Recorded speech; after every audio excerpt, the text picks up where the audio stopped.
Today I thought I would show y'all our newest addition to our farm. This is Lulu. She is our Nigerian Dwarf dairy goat. She has been giving us milk twice a day, but we've recently just started cutting her back to once a day. It seems to work best for our schedule and our family. And we still end up getting about a quart of milk from her a day, and so that seems to be about perfect for what we need. So basically what I'm going to do is show you how I prep her and milk her for the day.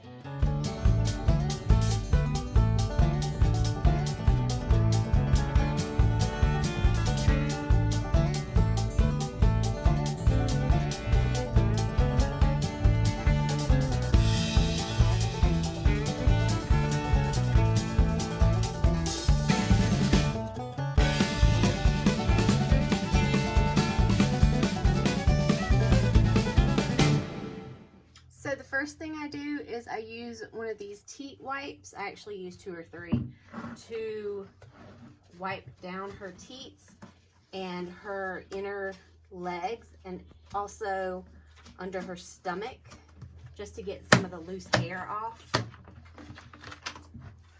It comes with a little hole in the top of the bucket where you could just pull them out, but I find that they dry out pretty quickly, so I just open up the bucket and do it that way. And so first, I just clean off each teat.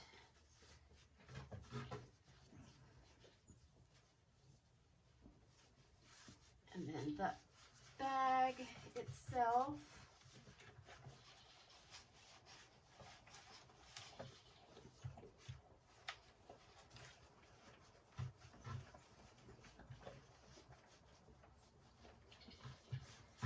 Inside of her leg.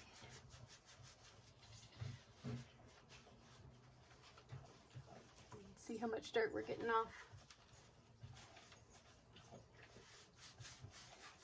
Then I just shake off the excess hair.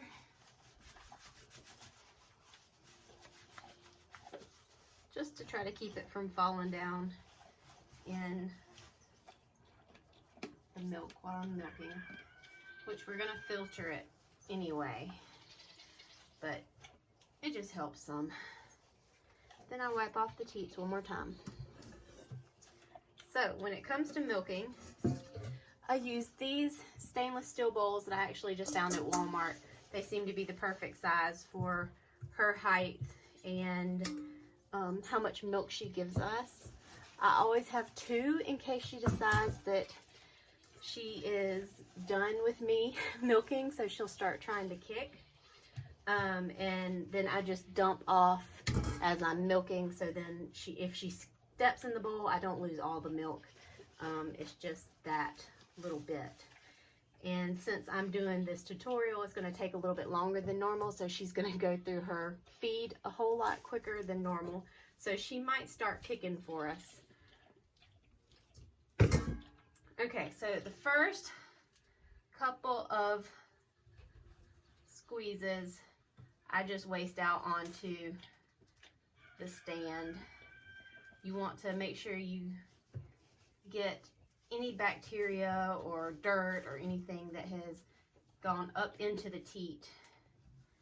You want to clear that out before you start milking. So when we milk, we're going to literally just pinch off the teat so that there's milk at the end, and then just kind of milk it down. We're going to squeeze it down. So it's not just pinching. If you see me pinching, nothing's coming out.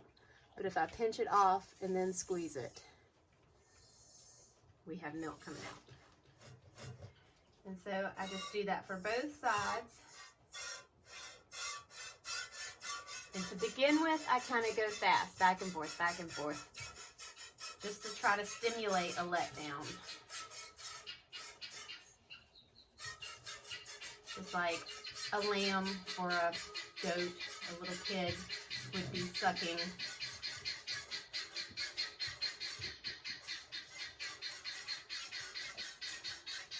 And as we move into milking further, I start doing longer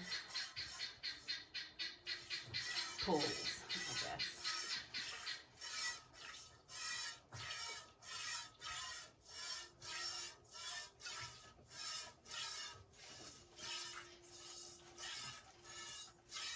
You can see I'm just pinching off. I pinch and then squeeze. I'm doing the same thing on the other side.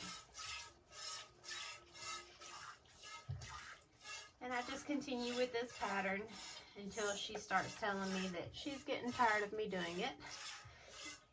Then I switch out bowls so that I don't end up with a foot in the milk.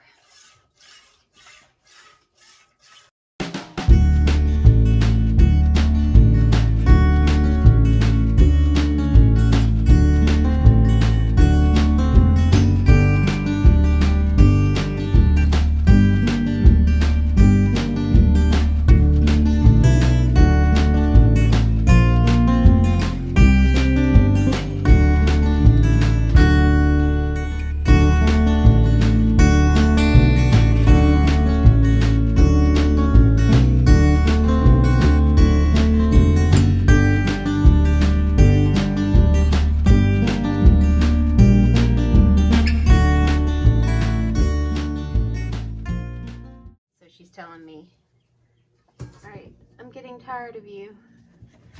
So I'm going to give her a little bit more grain here. I guess it's not grain, it's sweet feed. And then I'm going to switch to our other bowl. Now what might happen is sometimes she gets really agitated and she just wants to kick throughout the whole process.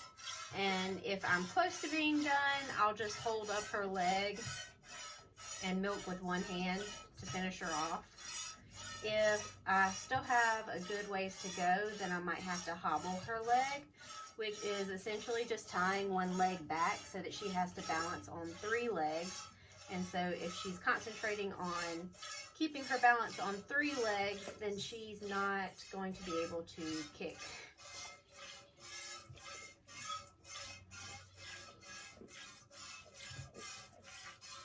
I don't have to do it very often, but sometimes it's necessary.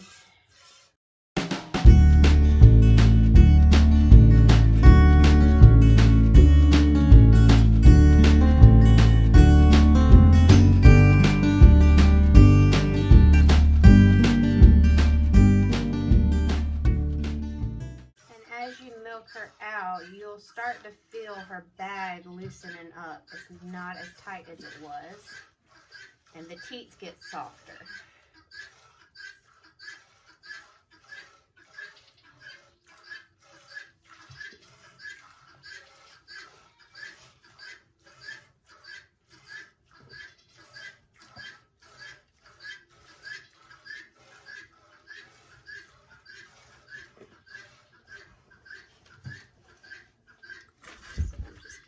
It out into the main bowl and keep going. And as you see, I kept my hand on her udder while I was doing that emptying, just to tell her that I'm not done yet. That's one thing that whenever they do start kicking, especially if it's a newer goat that has never been milked or maybe first or second time freshening, then they just have to get used to being milked again. And so they will try to act up like a toddler would. And they'll kick and they'll buck and they'll try to move all the way to the other side of the stand, or they'll try to lean all the way up against you. And you just have to keep contact with that udder to let them know that you're not giving up either.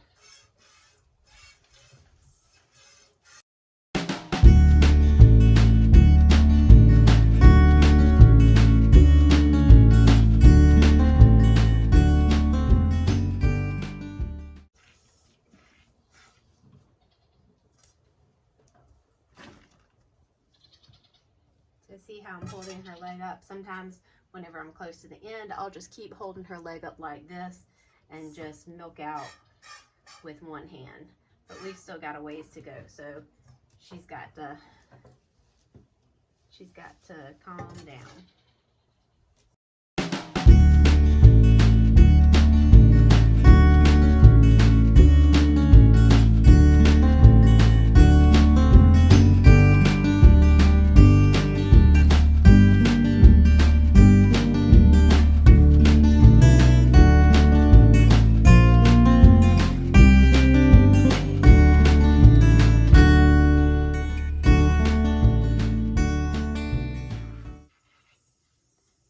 Her teats are getting softer now. I'm switching to longer pulls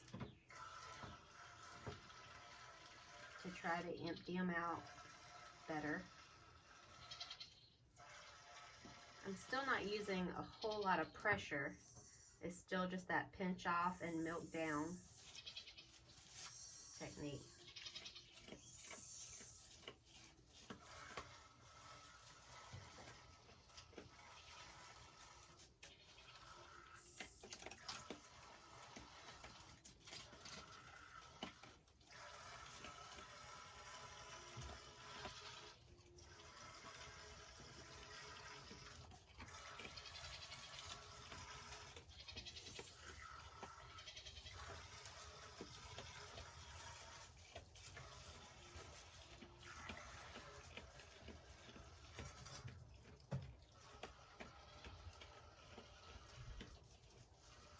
Usually one side empties out pretty quicker than the other. So like this teat, see how it's pretty flaccid. It's not as tight as it was. It's definitely not as full as it was. And so even with me milking down and squeezing, it's not really, it's just dripping out. So I'm going to keep going with this other side for a little bit until it does the same. So as you can see, my stream is getting weaker and weaker until now it's just dribbling. So most people would think, oh, we're done, so she's out of milk. But she's not. She still has a good bit of milk in there. So what we're gonna do, I'm gonna lift up the leg so you can see. What we're gonna do is I'm basically just gonna massage the udder. I'm just going to kind of roll it around in my hand to get any milk to come down. I'm going to give her some more sweet feed.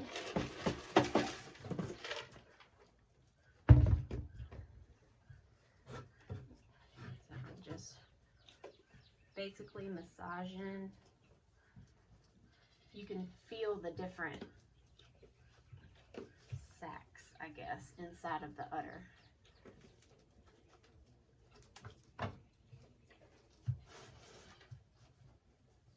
None of this is uncomfortable to her. She just is done on the stand. Normally we're finishing up right about now. So now that I've massaged, you can see as I pinch off, the teat is full again. So all of that milk was still in there. And if you don't milk it out, then that signals her body that the babies don't need it, and so she doesn't need to produce as much. So if you want to keep her producing, then you need to milk it all out each time. So those massages, whenever you get to the end, are very important to get that last little bit of milk to keep her in high production. Especially if she's only getting milked once a day like we're doing.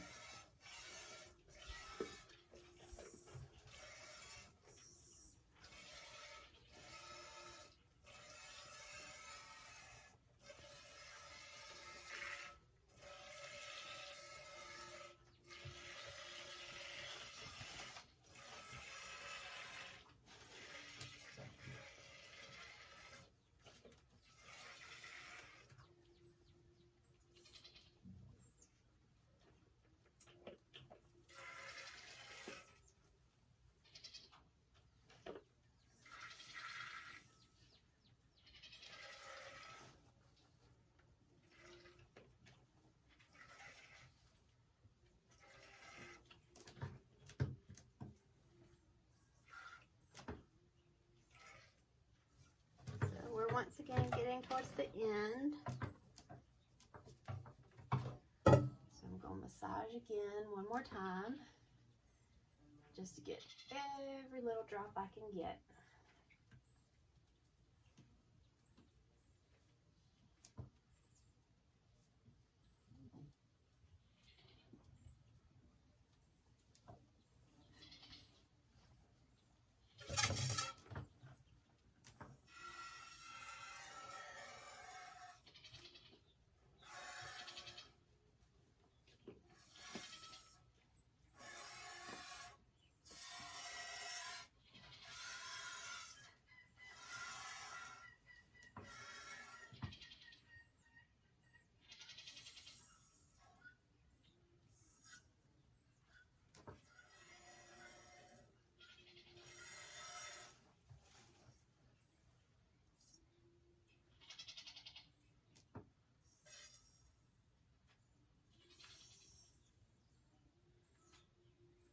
These last little squirts are always the hardest to aim. Okay, I know you're done. I know you're done.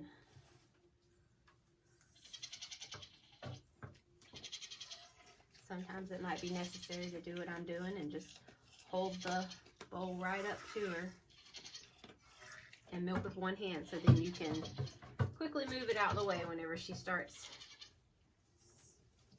kicking.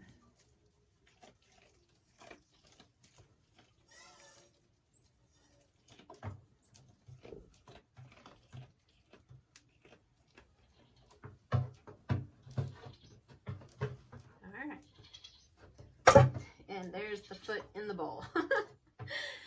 So I'm almost done, so I'm just going to squeeze out these last couple of drops onto the stand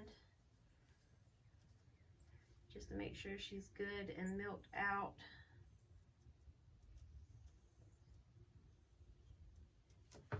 And the last thing we do is we use Fight Back. It's basically a disinfectant, and we spray it right on the teats, kind of going up towards the angle of the hole. This just keeps them from getting mastitis and keeping the milk healthy. So now that she's all done, I'm going to take and put her back out into her pasture, and I'm going to show you how we strain the milk. Okay, so now that we've milked her out, we're going to strain the milk. I normally do this in my kitchen, but the kids are actually taking a nap right now, so I didn't want to be loud, so we're going to do it out here on the workbench. But basically what we use is these discs. They're specifically made to filter milk. I got them from Caprine. Oh, I always say it wrong. Supply. I'll put the link down below. But these are the 3 5/8 inch discs. You can see they're just like, almost like a coffee filter, but trust me, they are not a coffee filter. Before I got this set up, I was using coffee filters to filter, and it took so long. So if you're going to be milking out a goat regularly, trust me, just bite the bullet and go ahead and get one of these, because it saves you so much time. So this is the filter. Basically what you do is you just set the little disc down in there, and then you use this ring to push down into the hole. And I like to turn it over to be able to see whenever I have it sealed good. And you can see, I don't like the way that looks. Let's do it again.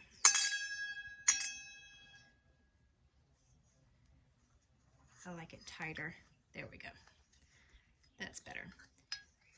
You can see that there's no gaps around the edges or anything like that. And it just sits down in it. And what we use most of the time, just do it in here, is a clean mason jar. This is what we store our milk in, because then we can just write the date on the top.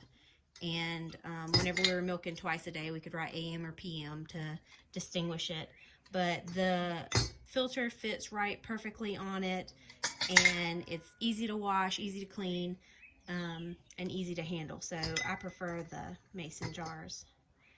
And basically all we're going to do is we're going to take our milk that we just got from Lulu and pour it straight into this filter. And it is immediately going through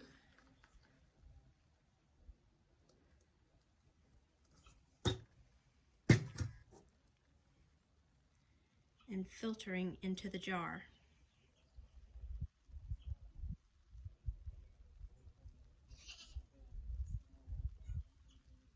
And like I said, we are getting right at a quart from milking her 1 time a day.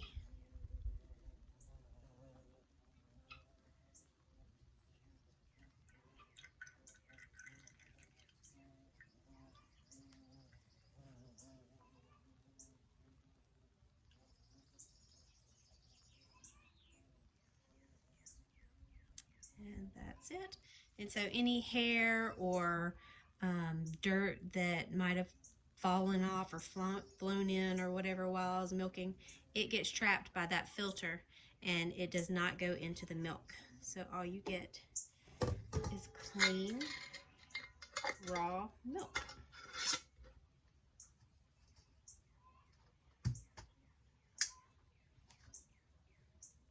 So now that we have the milk filtered and jarred, what we're going to do is put it straight in the refrigerator to get it cooled down fast. Some people actually even do ice baths where they fill this up with ice water and soak it so that it gets even colder quicker. Or some people even stick it in the freezer for a couple of minutes to get it cold quickly. I don't trust myself for sticking it in the freezer. I will forget about it with having 5 kids. So I do not do that. I just stick it straight in the refrigerator from whenever I filter it. And we haven't had an issue with it tasting goaty or anything like that. My family actually says they can't tell the difference between this and whole cow's milk. So that's basically it. If you have any questions, feel free to comment below. I'm going to link those products that I use down below as well. And we'll see you next time.